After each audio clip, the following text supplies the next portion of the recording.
Welcome to Roots and Resilience. I'm Dr. Tejal. And I'm Dr. Nehal. We have had some incredible conversations with inspiring individuals that we feel compelled to share with you all. Listen with an open mind and an open heart. You never know, you might just pick up a pearl that might spark something in you. Enjoy. Welcome to another episode of Roots and Resilience. We are so excited today because we have Dr. Annika Patel. She is a specialist orthodontist and an all-round interesting, kind, lovely human. So we are excited to dive into a snippet of what Annika is really about today. Welcome, Annie. We are so excited to have you. Thank you very much. I'd say that's a bit debatable. Really, really kind words. Debatable. It depends on the day of the week, I'm guessing. Sunday today. My best version, mum version. So Amazing, amazing. So let's roll it right back. Tell us about little Annika. Where did she grow up? What was she like? you don't want to know about my childhood. No, Oh, we do. yeah, so South London, Croydon basically. Didn't really grow up. Grew up kind of in a different, I'd say a different setting to most dentists that we meet, like a little bit. I wasn't really going to be doing dentistry or anything like that. So it was kind of like, how can I say, not very academic, lived my best life, had a great childhood. So great that when I got to uni, it was all a bit of just chess and cooking. Couldn't really be bothered to go clubbing or, that kind of thing. Bit early doors for me. What was I like? I basically wanted to be a TV presenter and drop out at 15. I did a lot of art and music, played 3 instruments, double bass, clarinet, piano, orchestras, love classical music. That's why you might have seen yesterday, I went to ballet. I'm like heavily, even though like it appears that I'm heavily, 90s hip hop and rap, I'm very much into classic and the proms and ballet and, culture and stuff like that. Only because you hear it from a very young age, so it becomes sort of part of you, and then you sort of grow up and you might not be able to play your instruments anymore, but it's like really ingrained in you. Obviously didn't want to be a dentist, obviously didn't do a maths A level, obviously got into dental school with an A in art.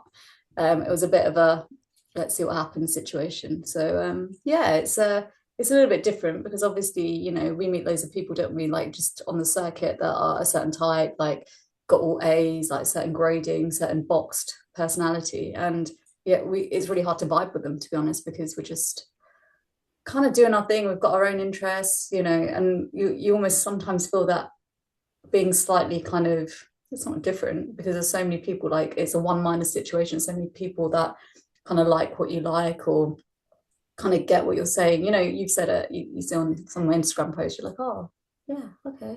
And I get that a lot from lots of different people.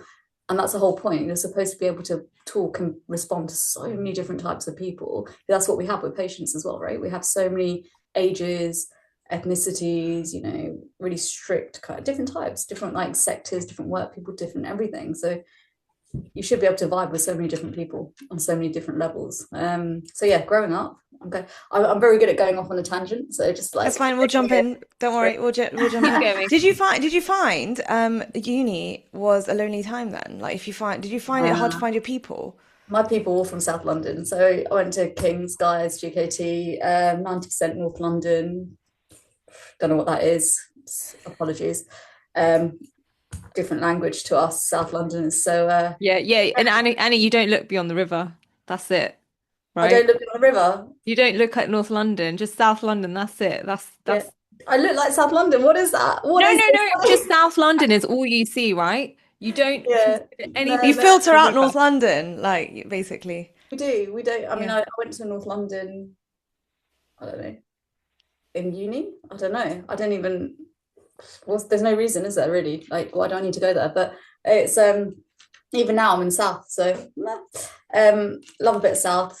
Quite authentic. It's not a copy and paste situation down here. So I found my people at uni that are from here, all very similar to me. All kind of you know worked in the local Tesco type thing. I worked in Currys for 7 years. Like, we're all the same kind of thing. And yeah, we got a whole like group of South London medics and dentists. We're still in touch. There's about 15, 20 of us, and we're still in touch. That's lovely. Bizarrely, they all married each other. In terms of, so now the group is like still the group. it's like Yeah. it's like the core group, not the core Well, group. So yeah. well, maybe anomaly to your North London, South London theory. Well, we grew up in Northwest London, but equally, I had a job in a pharmacy, a Sunday job, and I was paying £6.72 an hour, and that's how I funded my elective. Well, that's So, more than me. I was like £4.88 in Curry's. It's like, yeah, oh, yeah. yeah. But as in, I look back and I'm just like, so glad I did that. I think having those jobs at an early age, it just makes you really. Obviously, we always knew the value of money, but equally, it just makes you have that little fire in your belly to be like, I want to, do things my way. I want my money. I want to be independent and stuff like that. And I think that kind of hunger, I don't know. For me, I don't think it's left entirely. I don't know for you. Do you feel like that kind of hunger to push and to No, I get do exactly you what know what I you're mean? What I'm saying? saying. Does that, can you ever separate from that? No, Even you if it's a totally different context now, but can't. So it's as I said, a lot of this stuff's ingrained from when you're younger. So even when people sort of say, "Oh, what are you doing? Oh my God, oh you're doing so well," whatever. Like success and all of that is very, very arbitrary to what your definition is, right? So it's kind of like the reason why you define your own kind of life or present or how you manifest your future, whatever it is based on kind of like your kind of I guess your own personal kind of stuff inside you that you've built up over the years. So, for example, where I've had to graft for everything, like literally everything, even ortho, like everything has like been a challenge.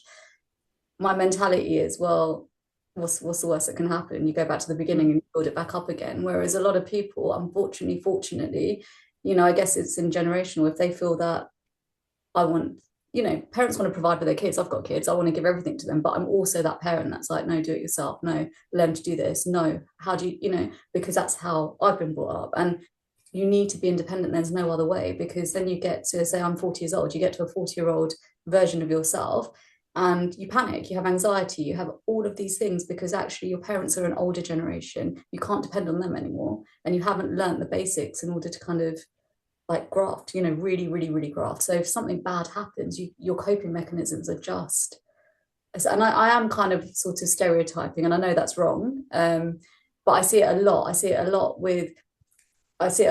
with people I meet and patients and things like that, and you sort of see like the panic in them and the fact that they can't just bite size break things down, and it's kind of everything's like, oh, let me go to therapy, and it's like, okay, where are your coping mechanisms? Why were these not kind of installed from like just situations as you've gone through life that you get to 40 and you can't deal, whereas I was dealing with stuff from like 14, 15, do you know what I mean, 13 even, like just going through things.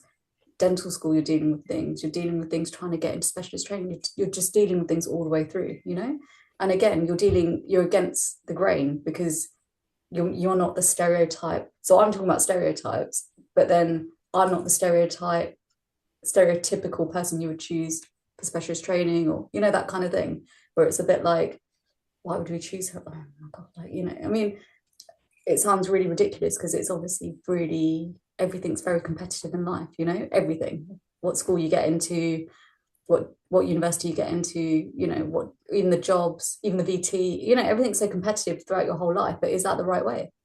Is that the way we should be bringing up our kids, in terms of everything's competition? You should be getting these grades. Like we've changed as a generation.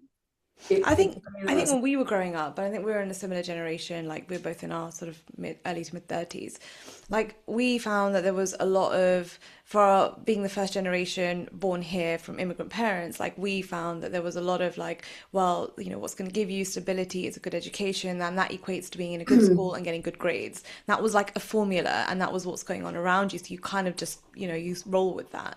But then I think, and this is a very privileged thing to be able to say, like now we're in a profession and we've got a bit more stability perhaps than our parents did, to be like, well, Nell and I don't have kids, but if we were to have, like if we were, for example, then we would be like, well, actually, that is not the formula for success, because there's so many people who follow that formula, burnt out, disengaged, that ended up in the wrong career. They're not, like it's what they were just passing on from what they felt was true, what they knew. But equally, we strongly feel that it's super important to be like just an all-rounder human, like all-rounded individual, where you understand, like you're able to graft, you're able to be down to earth, but also be open, be really open to like having interests and outside of just being laser focused in one little bubble, whether that's dentistry or another profession.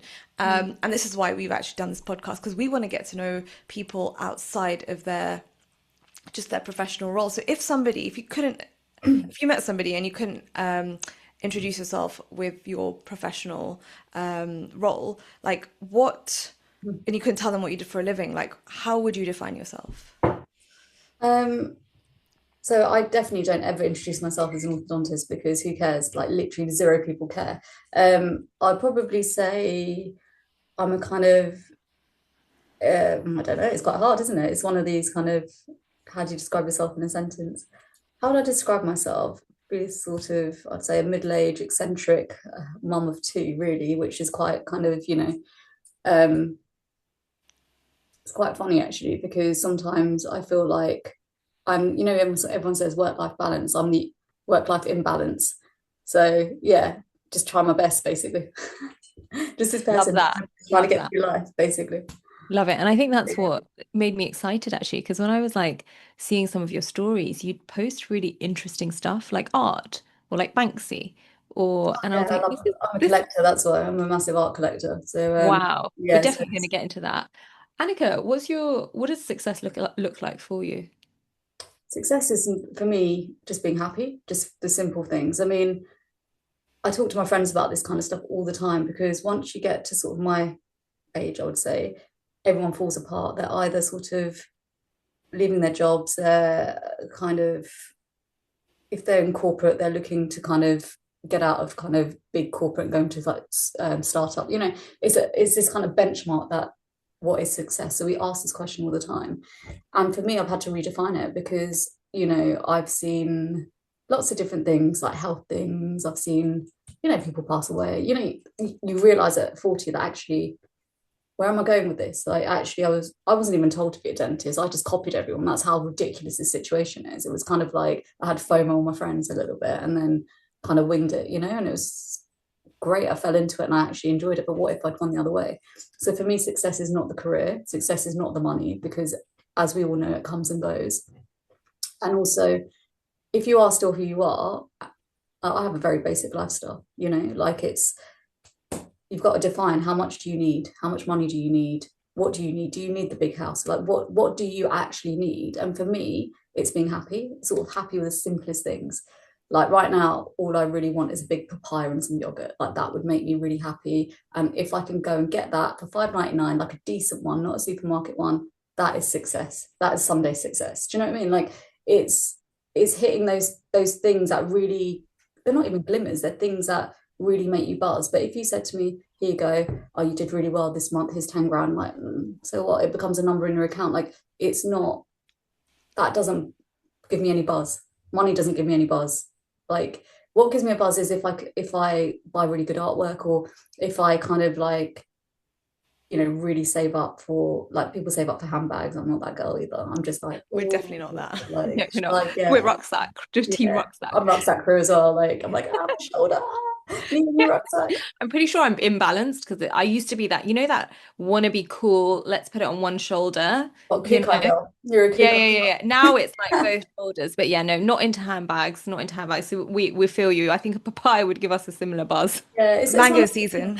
You can't. Yeah, mangoes. I'm over mango season, to be fair, because I was just like making flipping lussie for everyone all the time and putting it in the freezer, and I was like, I'm over this. But no, success is kind of picking out like those 5 things, or the things that make you happy within that. We're in a rut. We're in a rat race, and none of us are happy. Like, I can't think of one. I can't even think of anyone that's happy. I think Instagram is a very fake way of 100%. I'm quite happy to say the days that I am having down days on social media, I don't really care, to be honest. Like, people that follow you will engage or not engage, and sort of, they'll be with you and be like, you know what, actually, life isn't always great. Actually, burnout is a real thing, and we all get it, and how we deal with it. And how do you deal with it? I box. I like a big punch up. How often do you do that? Is it part of your like weekly routine? Yeah, so I was doing 3 a week, and then I lost all my curves, I lost my boobs, lost my bum, and then I got a bit upset. So I kind of cut it down, and I'm doing a little bit more strength training. But I do know, like, it's really obvious, like, when like, because I go into sort of this little hole where I just have to sit, even my husband knows, just have to sit quietly. I'm overwhelmed. I take things very personally. Like if somebody even criticizes, maybe it's like part of a spectrum or whatever, but you get very kind of neggy in your head and you're like, hold on, you have to like rein it back. So you have to be like, well, actually, even with patients, you treat 400, 500 patients and they're all so thrilled, and you meet that one person you were late for a consult with, and then you're thinking about it for the whole weekend. Like, you're like, how could I have not run late? Who cares? Do you know what I mean? Like, you've got to find that way to kind of separate things.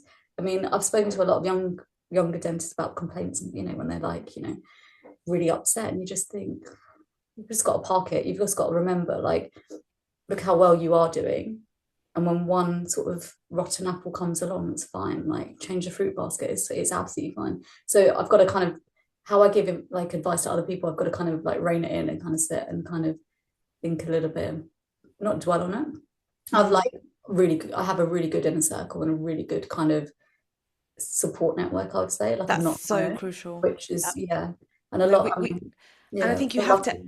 Sorry, go on. No, I was just gonna say, like, not everybody has that. Like, But you have to actively, you can't, it doesn't magically appear, Annika. Like, I think you have to find people and keep them close. Like, the people that you trust, people that you can lean on. And it's an absolute game changer. And I think it's absolutely fundamental if you're in this profession, like that you have people around you, good people around you, that you can lean on when you need to. I think it's so impossible otherwise. There have to be people not in the profession for it to work.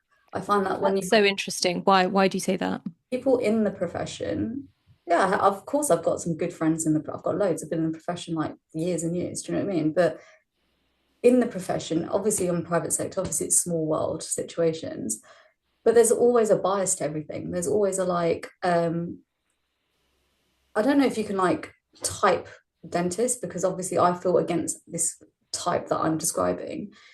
But there's this kind of competitive nature. There's this kind of, are they giving me the right advice feeling? Does it benefit you?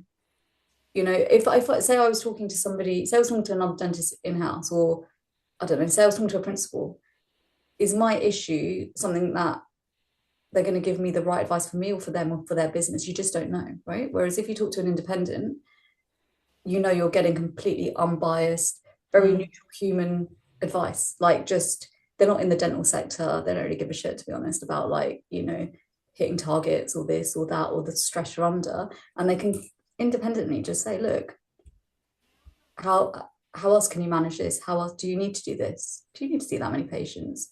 Have you ever thought about this? Why don't you take a break next weekend? Like, it's a different kind of human conversation. I think it's really important to have. I mean, it's hard because we all, obviously a lot of people make all of their friends through dental, and then they're kind of stuck. It's very common. Or from school, you're like, that's what we saw at uni. Everyone was friends from school, and you just think, okay, like, then how do you navigate through that? Because I'm in the era of reciprocation. I'm going to help you if you're going to, it's that kind of balance of both of us. But right now you can be in a place where there's just energy vampires calling you you need to have this kind of friendship network where you're all kind of there for each other, not just one person ringing you up and hitting you up and just like, oh, this is so bad, and you start peeling away. It doesn't matter how long you've known them for. It doesn't matter, like, because we go through chapters with so many people and so many friendships, and even work, even practices we work for, we're there today, gone tomorrow. There's so many chapters in our lives that you just have to have an inner core that that you can rely on and navigate no matter what all these changes are. What does it take to be a dental professional in central London? We speak to a lot of people and they have this sort of ambition being like, I'd love to work in the city, I'd love to work in central London. I mean, they've just got this ambition to do that. Like, from your end, like when you've been in the game for so long in central London, like what does it take for someone to be working there? Why does anybody want to? So I work in central London because basically people get this kind of misconception of postcode, and it's ridiculous. It's literally ridiculous. You've got to think, where do I work? Essex, Mayfair, Chelsea, Twickenham, Wimbledon. They're my core places, right? They're completely different cohorts of everything, but the common denominator is me. You've got places that are family orientated. Mayfair's more of a easy hub for people to kind of fly in or come from North London. Or, you know, it's like a hub because it's on the Elizabeth line, you know, in that kind of way.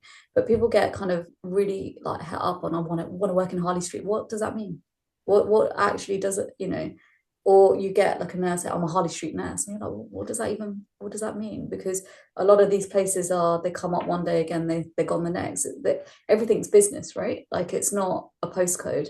And you've got to remember, I'm not going to be a different person in Twickenham than I'm going to be in Chelsea. Like I'm still the same person, you know. It's working in London's hard, it's competitive, it's saturated,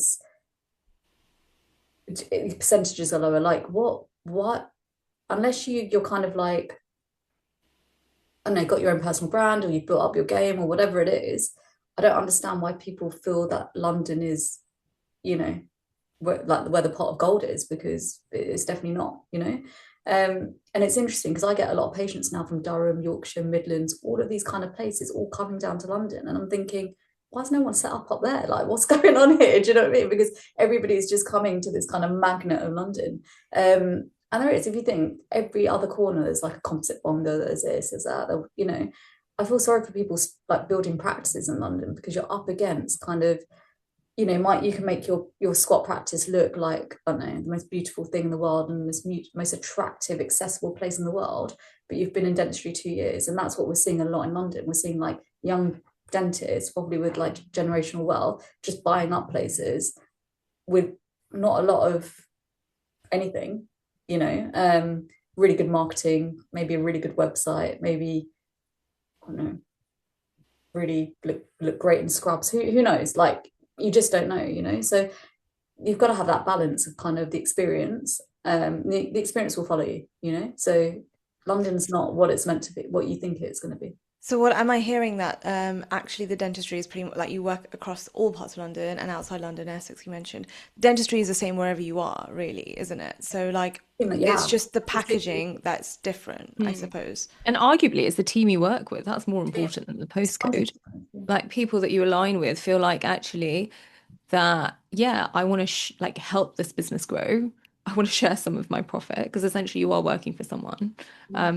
So that's really interesting, actually. I think that's a good food. You've got to remember there's, you know, within your team, you've got A players and B players, you know, so you've got to make sure that your team, the people that you're vibing with, are all the same A players. So, for example, like in Essex, my Chelsea cosmetic guy actually also works in Essex. So he refers to me at my practice. Like, we're the same people, but we're in different postcodes, but we know we can rely on each other. Like, and I have set referring cosmetic dentists and set people who will be like, look, like example, I live in Wales, but I'm going to refer to you in London. But we've got the set kind of workflow going on, and that's what it is. Easy workflows, you know. Reduce the friction, right? Yeah, and it's not even personality. It's just having respect for each other's and valuing each other's work. Like saying, well, actually, no, I want to work with him. No, I want to work with her. Like it's having that really good respect and kind of elevating each other. And you can have that anywhere. Like who cares? Like you can, you know, you've got like people like Slane's opened up in Edinburgh. Like there are really good places where you can get a great team. So yeah. What belief have you had to actively unlearn in order to get to where you are? What do I have to like? What belief, like perhaps a core belief that you held that you had to unlearn in order to progress? The core belief that I have, and sometimes it gets a bit sort of muddy. It's almost a stay in your lane type thing. But then recently I've kind of changed it a little bit in terms of, I've always had, there's no competition. Like I don't really care if there's like another orthodontist next door. I don't really care about anything. I've always believed there's no competition throughout my whole life with anything. So all I do is I have my pathway and I have my lane and I add things onto it to what I want to do. So I make decisions and I want to do a bit of that one. I don't really care what someone else is doing. I don't really care if it's 100% Invisalign next door. I'm just going, even prices. Like sometimes I'm a bit expensive and some of my bosses will be like, Annie, you know, like we're out in the sticks. Do you want to just rein it in a bit? I'm like, but why? Because, you know, there's a difference between sales and conversion. There's a difference between this and, you know, I'm doing what I'm doing and I'm doing well at what I'm doing. So this is my lane and there's no comparison or anything with anyone else. But sometimes when you're that headstrong, you know, it causes conflict, which you have to understand. which obviously it's taken me like about 12, 13 years to realize, yeah, the way you're doing it is great. You've made a few changes, but there are other people, around you, in terms of your bosses, in terms of, other members of staff, even people you're working with, joint cases, whatever it is. And I've got to communicate better, 100%. I think I'm the best communicator in the world, but obviously, like, I know, over experience and time, that I'm not actually always the best communicator, or my communication type doesn't match someone else's. So I'm like, how much clearer can I be? Like, and I've got a short temper. I'm like, oh my God, like, how do they not get it? They must be so, and I lose my temper. But really, it's all about communication and your communication type. So I've got this one lane. I don't care about any other, like, there's no road, there's no other, anything else. But sometimes I've got to stay in my lane, like, not just kind of keep giving opinions and, that kind of thing. But also I've had to learn to change my communication style, because that's not only for people that I work with, it's people that are around you. It's even my kids, how I speak to them, it could be anyone. It could be like, oh, you're a little bit brash. I'm like, yeah, do you know what? Many people have said that my whole life. There's ways that you've got to kind of come across, but then it's also a patience. When you're seeing them for the first time, you've got to kind of, almost when you're walking them down. So I don't know how you guys do it, but I've been taught from day one to, like, go pick them. Like, my nurse doesn't get them. You go, you introduce yourself, shake the hand, and you walk down. In that little kind of corridor walk, you gauge a lot from just body language, a lot about people.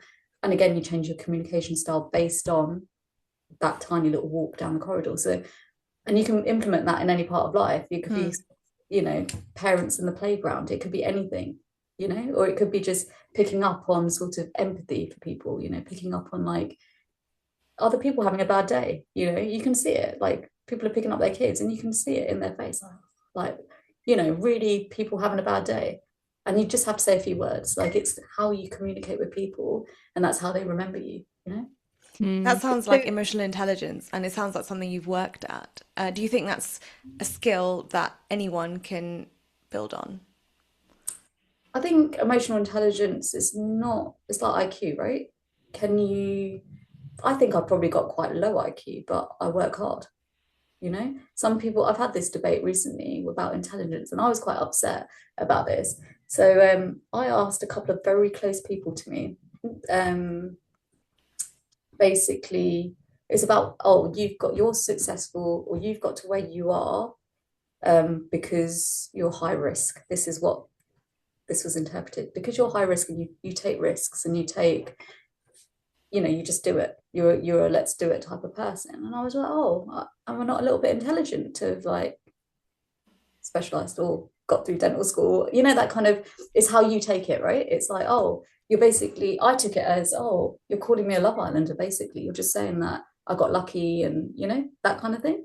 And me personally, it's like, well, no, I've worked fucking hard. Like, I've had to compromise literally everything to do SHOs, and you know what I mean? Like, get through life, get to 30 and be like, oh, I haven't even got a house. I can't even drive. Like, there's so many things, and there's no right way to do anything. There's no right way. We're all going to have regrets. I'm going to be like, oh, maybe I should have had my kids earlier, or maybe I should have done that gap year, or maybe I should have gone traveling with my friends, because what really have I done?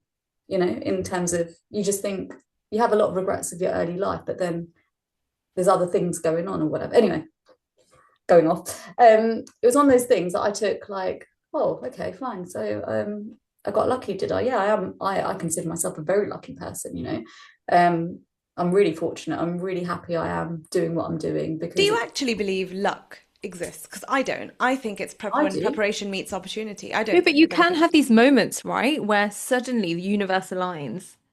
And for me, that's luck, right? Obviously, you have to work hard. You can't rely on luck. I got the last car parking space in the car park yesterday. That's because I'm me. That's because that was for me. Did you manifest it? No, but I was on the phone. I was like, how lucky am I? It's raining and I've got the luck, So I do believe in luck, and I do believe, I don't believe you create your own luck. I just believe that some people are really lucky and some people are really just unlucky, and they go through life and shit happens to them all the time. And then they never know how to kind of get out of that dark hole. And we see it with a lot of people, where they're in this kind of negative, pessimistic, shit always happens to me, kind of lonely that mindset, right? Yeah. It's an energy thing. It's just an energy thing, luck is energy. It's moving all the time. So you sorry, Annie, go on. Wait, what was your last question? I think I'm like I think no, the last question Tedja asked was about, do you think luck is a thing, right? Yeah. You defined yourself obviously as, mum of two, and obviously you talked about the approach that you're taking to raise your children. How did becoming a mother shift things for you? Or did it? Did it change? It didn't change a lot, to be honest, because that decision was taken out of my hands a little bit. So obviously the ortho that I do, you guys obviously know it's quite niche. It's not something everyone else can do. So there aren't really locums that can do it. There's not therapists really that want to do it. It's kind of me or no one. So for both pregnancies, it was pretty much you need to come back in. Like, I think first pregnancy, it was pretty much like the day before I went into labor, it was like, you need to get back in, the locum's got to go, kind of, that kind of thing.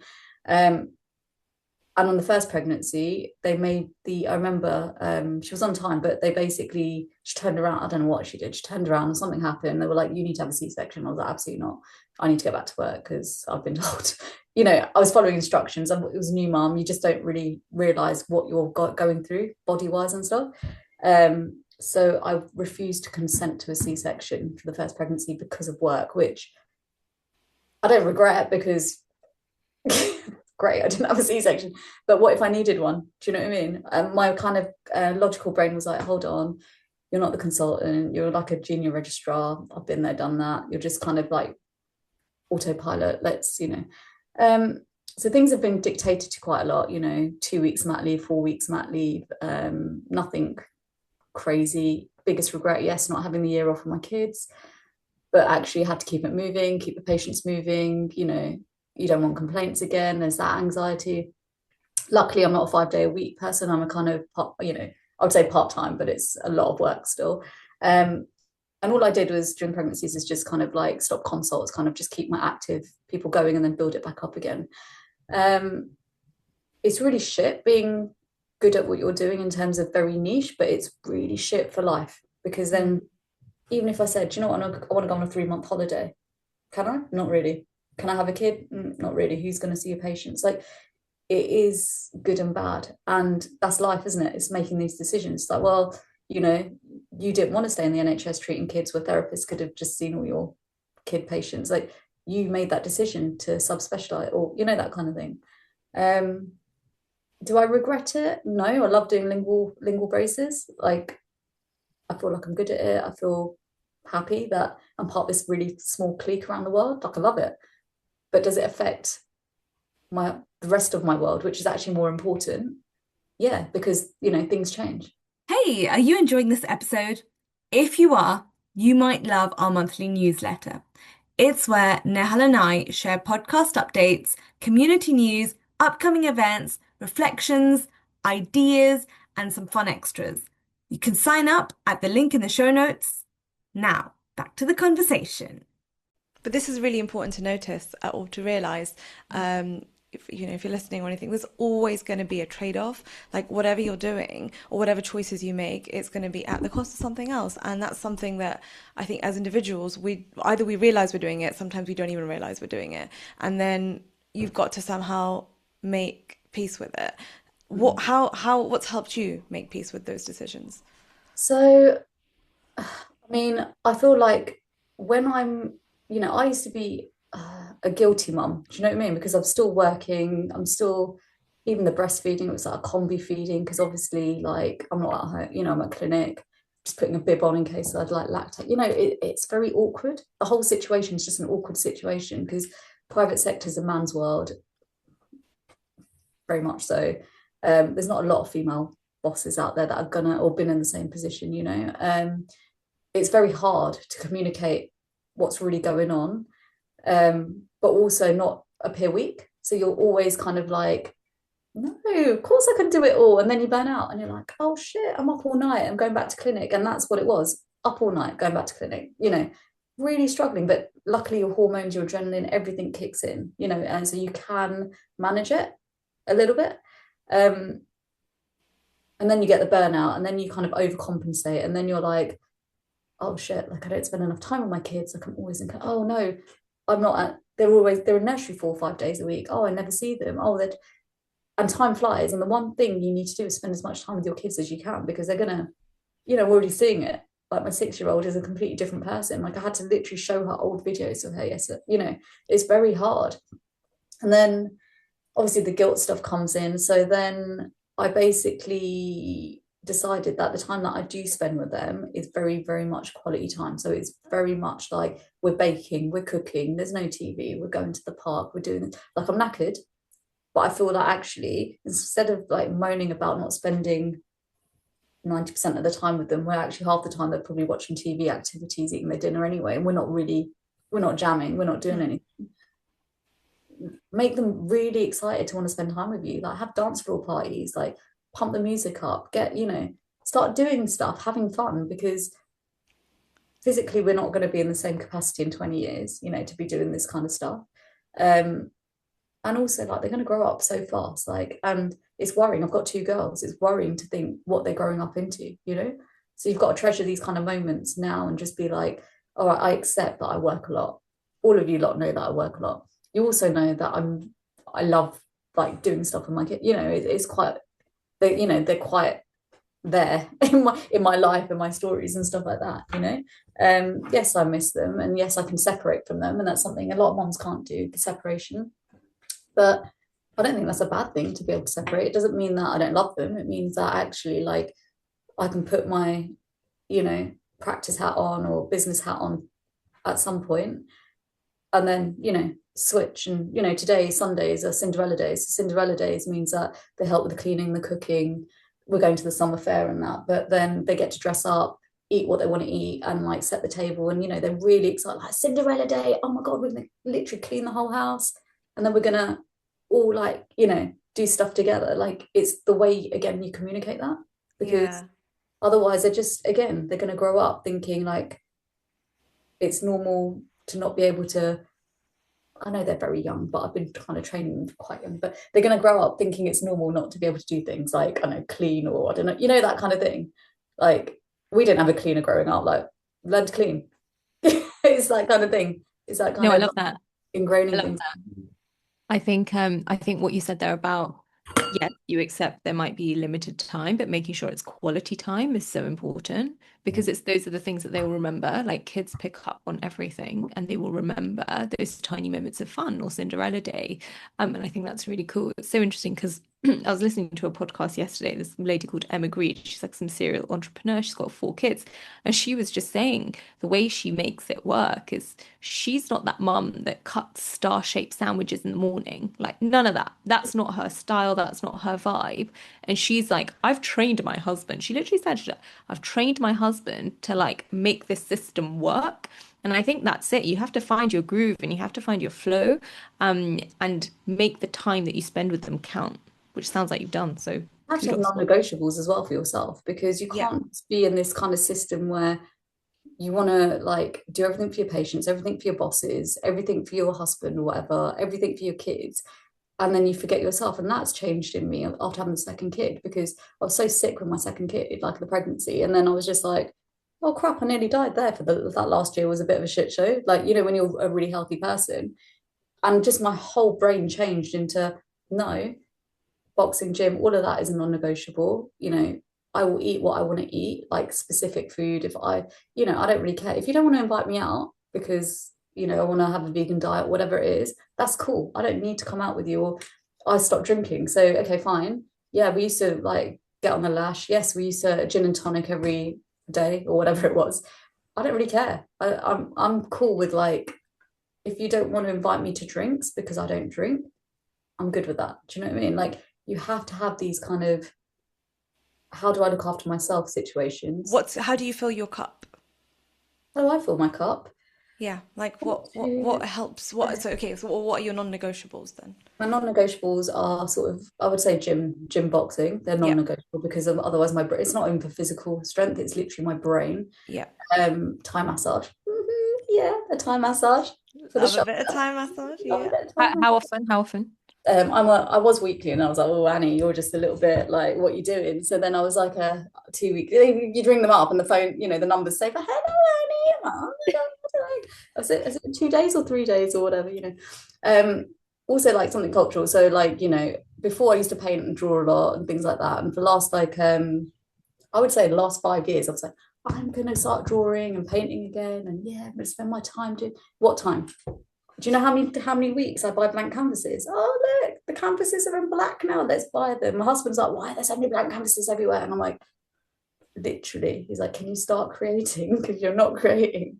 And it used to bring me so much joy. Like when I remember at dental school, I mean, we used to go, you just go chill on the river and stuff like that. And I'd sometimes just take a sketchbook and be like, yeah, I'm just gonna draw. Is that cool? Like, and no one judged. Like, it's so nice to be around people throughout your whole life and no one actually judges. Even at uni, like you'll find people that are just like, yeah, you do you. And you've got to really be with those people, like you do you people kind of thing. Because I think once you got to start getting kind of surrounded with these people that are like, you've got to act a certain way, look a certain way, have this, the right watch or the right car or the right, I mean, literally who cares about that stuff? But, it's that pressure. Like you need to be free. You need to. But I think that comes with an inner kind of peace with who you are, like, or the self-assuredness that allows you to be like, I'm gonna be me, you can do you, and it's cool. Like you don't feel that stress of having to maybe outwardly be somebody that is not who you are. But I think that's just in life. I think people do have to feel like they need to appear a certain way to be part of a certain lifestyle. If you enjoy that, that's cool. Do you know what I mean? Yeah. If you want to spend like 50 grand on an AP, you do that because that's what you enjoy. Like yes, different painting, values. yeah, exactly. So Yeah. that's cool, but be true to yourself, Yeah. not a group of people, or do you know what I mean? I think it's a recipe for unhappiness if you are not basically living a life that's true to yourself. If that is you, that's fine. Do you, that's great for you. But when you're trying to live a life that's not authentically you, at some point you're going to be in a situation where you just really feel a bit shit. Yeah. Well, I've really, it's like an ongoing joke, right? It's quite a sad thing as well. Like, I feel like I've worked so hard in my life, like I've missed out on fun. Do you know what I mean? Like, I've always been like revising because I need that A star, or then it's like I've set a standard for myself and I have to keep working, working, working. And like revision became a hobby. And like I'm going through my like life now where I'm like trying out different things, like culturally, other things, to be like, what does Nell actually like? Like, what does actually light me up? So you know how you're like when you go boxing, when you have gym, or Tedra does a lot of dancing, you feel that little glimmer of joy inside. So I think even if there are listeners out there that might not even know who they really are yet, I think try stuff, right? And see what But floats your boat. also learn to be on your own. Like I went to a life class the other day at the Saatchi after work, right? Went to the bar next door to Saatchi, had like a green tea or something, or I think it was, I don't know, one of these herby things. Got some chips, I was like, living my best life. Tea, chips, ketchup, we're done. Do you know what I mean? Like sat there, had a bit of decompressing time because that is so important on a daily when you've been at work, you've got everything going on. And I just went to this life class and it was in Saatchi, and I used to love a life class. I'm a bit one of those people, well, I don't know if you've ever drawn a naked person before, but I don't like these fit physical bodies. I like a big old curve or a bit of a sag or an older person or whatever. So anyway, this model was like a ruler, like literally. There's like, what am I drawing here? Like it was just nothing. Do you know what I mean? Like, oh, should I draw the chair? What should I draw? Do you know? It's that awkwardness. But when you look around the room, so it's in a kind of oval, and it's all different people, all different ages, all different types of people, but you have that one thing in common where you're all there to draw the being or whatever it is. And it doesn't matter what level you are. Like you could be like, I'm a professional or I'm a what and whatever. With art, you're all different styles. So it doesn't matter if it's what it doesn't. There's no beginner to whatever situation. We're all in different styles. So what we're perceiving is what we're drawing, and we're all the same. Does that make sense? It's a very weird thing, and somebody else may be like, what the hell? Like, why would she go to a random life class with a load of strangers and just sit there and then, It's like a great night. Like, it was great. You talk to the people around you, you know, you're not taking their number, you're not best friends, but you're vibing with like people that are really like just wanting to do the same thing as you. And It is such like actually really good exercise to decompress. And I don't draw. Well, I enjoy drawing and a bit of art, like admittedly, but nowhere near I would say I'm learned in what I'm doing. But I can appreciate like a sip and paint class. I mean, I don't drink, so I'm going to be sipping on hot water or water more than likely. But you're all, and it's just so incredible to see everyone's following the same instructions, same materials, same everything, different backgrounds, different ages, different demographics, all of it. And then at the end, you've all ended up with the same like an interpretation of the same thing. And it's so interesting to see, like, you know, like there's no good or bad. Like you said, it's just a whole array of interpretation. But this is it, right? We are all have different perspectives on different things all the time, and that's just what makes us human. So yeah, if you're a novice listening to this, by the way, like check, they're everywhere, these sip and paint places. Really good place to, and went with a friend actually once after. I could have gone by myself, but I went after work once with a friend who's a non-dentist. And when we were doing that activity, the thing is, you can't think about anything else when you're literally focusing. I guess this is the same when you're drawing live art. um there's no room to think about, oh, that thing didn't go right, or that thing. It's a really nice relaxing. decompressing. Yeah, Yes, it's it's just super. really I find that with pottery as well, right? So for my hen, Ted organised some pottery, and I tell you, that was like when you're at the wheel, like doing your pottery, and I like just felt, ghost. yeah, like I just felt so calm because honestly, I had no thoughts, and that was the first time in my life I was like, right now, like you need to try different things. Like, yeah, I love it. So I get it. It's good for you that you do these things and for yourself, and you give that time for yourself because it's important. Yeah, no, it is, but you need to find it, right? Because otherwise, Yeah. Yeah. You need to find it. You need to find it. Trial and error and see what works. Where do you see yourself in like 10 years? What's Annie in 10 years doing? I'm gonna have to calm down on the clinical thing because my shoulder is literally saying stop. I get a lot of migraines and things like that, so it's all kind of obviously linked to this. In 10 years, I still want to be doing a bit of ortho, but I think I'm going to be more in education than I am now. I do so much teaching. I've been teaching for so long now. Um, I'd like to be more into teaching. The clinical should just pay the mortgage. Do you know what I mean? It's one of those kind of, you know. Um, if I was going to live my true life, then I would have started painting by then. The whole point was to start painting to sell for charity. So basically, like, again, as I said, money's not comes and goes. You know, it's not about making money for me with art and stuff. It's about doing it for charitable organizations and stuff like that. So, I mean, I don't think I'm exceptionally good at art anymore. Like, I was great, and then I've just it's been like 20 years. Like, no one's going to be. You have to build it back up again, right? I still probably have my style, but I accept that I need to relearn everything that I had.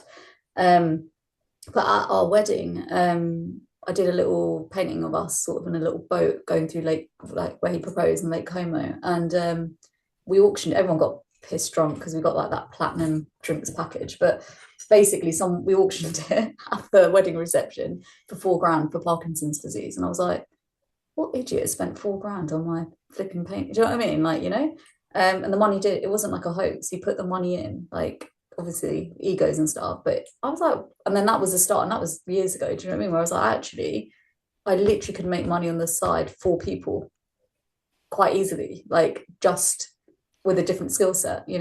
And maybe by bringing, and my husband, he supports me on that all the time. Like even my mum, when I was a teenager, she's like, oh, yeah, history of art. If you want to do history of art, do history of, Newcastle, do history of art. Okay, fine. Like, my dad used to do a lot of life class paint, like he paints, he wood carves, like he does all that kind of stuff as well. So it's kind of like in the family that if you want to be a bit creative, just do it. Like, it wasn't ever you need to do the academics, because nobody in my like unit, like we're all kind of the same. You know what I mean? But yeah, no, in 10 years, if I could do that, like cut the clinical and actually relearn, it's going to take me like a couple of years to relearn, right? Like, to really keep practicing, getting in there, being like okay with like marks like down here, and all, being okay with all of that kind of stuff. Yeah, I'd love to kind of just create and just create for like all these new squat practices. Be like, what colour's your theme? All right, let's create something. Do you know what I mean? And then be like, pay me, bitches. And then give the money to like a chosen charity or something like that. Do you know what I That's mean? amazing. I think Good. that's a really lovely thought. And I think on that note about creativity, I am such an advocate of everybody needing to have a creative outlet. I don't care what that looks like for you, but you need it's basically exercising a different part of your brain. And I think this is so important, like I don't know, to create all these neural pathways, um, for prevention of dementia and Alzheimer's, number one, but also just more for yourself and then what it can give to you. And I think everybody has that in them and it just looks different. But it could be cooking, it could be baking, it could be drawing, like painting, art, it could be dance, it could be movement. I mean, there's, pottery, whatever. It could be literally anything, poetry, it could be writing. I write a lot. I used to write I've done about 7 weddings. I remember, with the wedding phase and everyone was getting married, like I'd always be that person on my own going to these weddings. All my friends got married like in their 20s. And I'd always be, oh, can you write a poem for the wedding? Like literally. I'm like, is that my job for life now? Like poem writer kind of thing. But I express a lot with writing poetry and stuff like that. Like even when like the whole Gaza thing hit, like I was like feeling very emotional, like, writing, is you're right. You need to be able to just kind of find a But that's a coping mechanism as well, right? It's a way of kind It's of, an outlet. yeah. yeah, but we're all born with right and left brains, like basically doing their thing together. It's the way we've been conditioned through like this kind Yeah. of the dogma of training, this shitty syllabus that we've been given over the years. Like, you know, we, I really believe that obviously, like, the way the world is, we're obviously trained to be workers, not leaders, So our brains when we were like my kids' age, that's the most dynamic age for everything. And it's not, let's give them 100 activities so that they can be absolutely exhausted and just throw a tantrum. It's more like, no, they should be able to be I can write backwards. I'm ambidextrous with ortho. Like I can use right and left brain because I've trained myself over the years to be able to do both, So sometimes my nurses are like, the hell, like you're doing what hand? I'm like, every hand, any hand, the octopus is here, that kind of thing. But we So lose it. how are you training your daughters to be leaders? Leaders, it's just the independence, right? You don't want them to be too authoritative and too bolshy because, you see those women, don't you, in our generation that are too alpha and you're like, oh, just tone it down a bit. Like, it's okay. It's okay to not have to feel that you're in a room of competition all the time. Those super alpha people. And the way they talk to people as well, they talk to everyone, whether they're work or home or family, like we all work for them. And I'm the first to call people out. Like I will call anyone out on bad behavior, and I call my kids out, anyone. And if I feel that they're getting too up there, like above their pecking order, I'll just say to them, like, do I work for you? And I'll look at them and go, do you think I work for you? And then that's it, kind of thing. It just kind of neutralizes them a little bit. You don't want them to be I like, love that. yeah, you don't want them to be kind of like, little softy, or they're already snowflakes. You don't want them to be flipping the snowflake of the snowflake. Do you know what I mean? But you don't want them to be kind of so bolshy that actually no one wants to be around them, or they just come across like I'm brush. They're going to be brush, aren't they? They're going to have some parts of me, and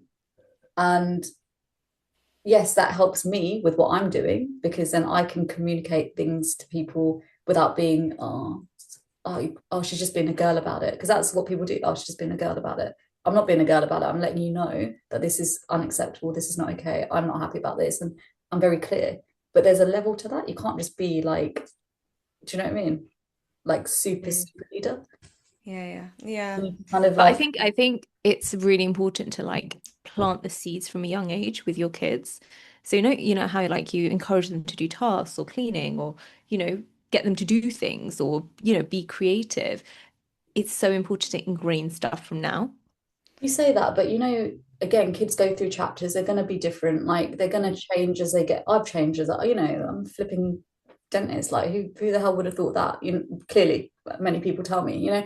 It's one of those things that you can instill all these things in them, but you just don't know how they're going to change. You don't know if they're going to go through their teenage years like through a dark room and then back out again. You don't know if they're gonna fall in love when they're 15 and just get carried away with their hormones. You don't know if you just don't know. Like you're literally like trying to kind of there's a difference between kind of guiding and controlling, right? You know, in terms of you're right, there's planting seeds, but what if they don't want to grow into that particular flower? Do you know what I mean? You're planting seeds, but what if they're like, oh, but you know, But I think that's also like a really key part of motherhood, I suppose. I mean, I'm not a mother, so I can't actually comment on this majorly. But I would think that's also a key part, accepting that you raise your child and whatever happens, happens, right? There's an element of that. Yeah, Like you can't over worry about everything. It's not over worrying, but there's also like, and it's not even a criticism, but so it's an instinct when you're a mum. Like, okay, they've got a temperature. You know, you walk in and let me just feel your back. There's certain things you see, like, or figure out.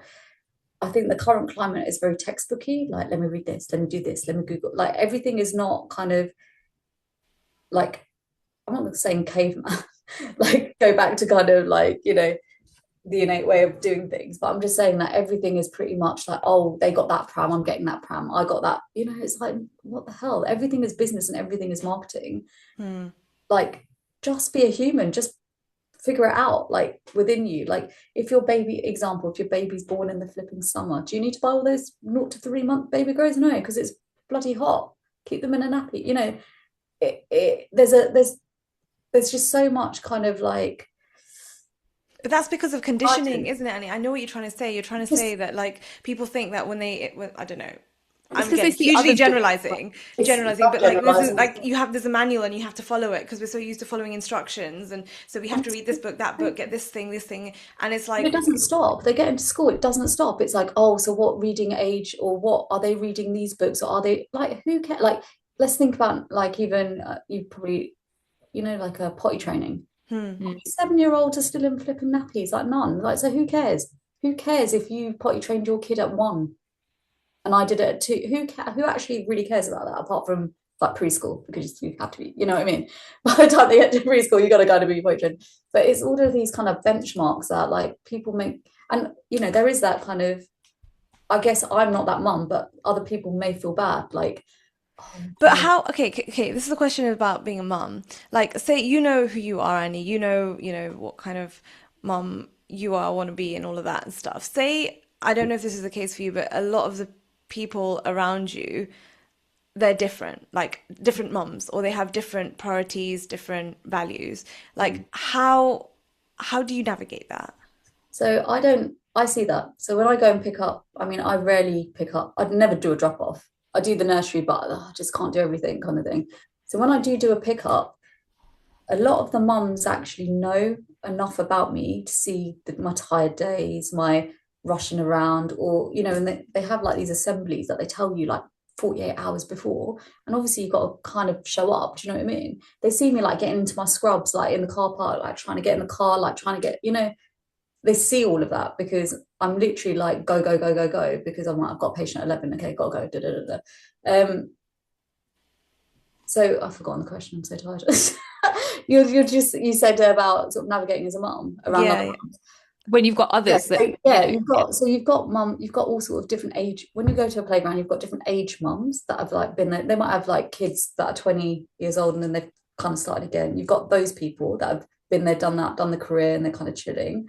You got the stay-at-home mums that like actually they're working their asses off a lot, you know, like doing so much stuff, and you see that they're frantic, but they recognize you're frantic in a different way.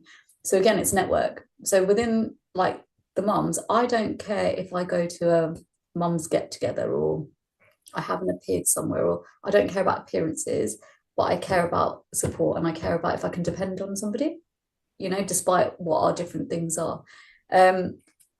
And I don't do a lot of the playground stuff, but when I do, I recognize somebody tired, or somebody alone, or somebody's husband working 6 months abroad and they're doing it on their own, or even the single dads. There's so many single dads. I'm like, do you want me to, should we go to the park together? Should you bring your, you know, should we just do that? Like, you know, because it's again support. They need to know that they can rely on you. I don't find it weird. You can help single moms. Why can't you help single dads? Like, I'm cool with that. Luckily my husband's very cool with, you know, the way I kind of live my life kind of thing. But it is very, very important that you don't kind of have this narrative of what a mum should be. And yes, do you know what? I'm not saying don't read a manual or don't read instructions or don't read self-help books to be a mum, but you've got to remember you need to know how you are going to be a mum, not how somebody has told you to be a mum. It's kind of spoon feeding. I do not agree with in any capacity in education, even when I'm teaching. Like yesterday, I think Friday I did 3 lectures without PowerPoints because I forgot the PowerPoints were at the bottom because I like to talk. So it was teaching, what do you think of this? But do you agree with me? But you know, this kind of thing. You can't spoon feed people. You have to kind of let people be free and do their own thing. Yeah, So it's about empowering people, have the information, and then go be the kind of, doctor, dentist, or, person, mum, whatever you want to be. And it's been such a pleasure chatting to you. And yeah, time's as gone. I know, and as we wrap up, I just thought I'd end with one question. If there is one thing someone had told you much earlier about life, what would that be? Um, about life. I mean, you can do all the cliches, but life's short, this, that, and the other. But the one thing that I live by in life is not what someone told me, it's my favorite quote. So space is the dimension of your imagination. So it's again this kind of thinking that we're closed, we're in a box, we just go from A to B. It's kind of linear thinking really, really aggravates me quite a lot, where it's like, only do this, only do that, da, da, da, da. Like, what if, today I didn't want to put like grapes in my salad. I wanted to put peaches, whatever. Who puts fruit in their salad anyway? So it's kind of like you can do anything because space has no dimension. And if you start believing that actually it's not, like you said about the ASARs learning for your grades and stuff like that, what if you turn around like me and be like, oh, do you know what? I'm going to be a TV presenter today. And I did. I went and did it. I was in every paper. I was on TV. I was doing my thing. Just realize there's no limits to anything. You can do anything you want to do as long as you kind of have a framework, like whether it's an 888 rule or you're doing a 5 a.m. club, or as long as you have a framework to your day, you can do whatever you want to do and put your non-negotiables in. So yeah, space is a dimension of my imagination. It's powerful. It's very, very powerful. Thank you so much. Thanks for tuning in. If you enjoy this episode, don't forget to hit follow on Spotify or Apple Podcasts and to hit subscribe on YouTube so that you never miss a new one. It really helps if you rate and review the show, and if you found this episode valuable, share it with a friend, family member, or colleague. We appreciate your support and we'll catch you next time. Bye bye.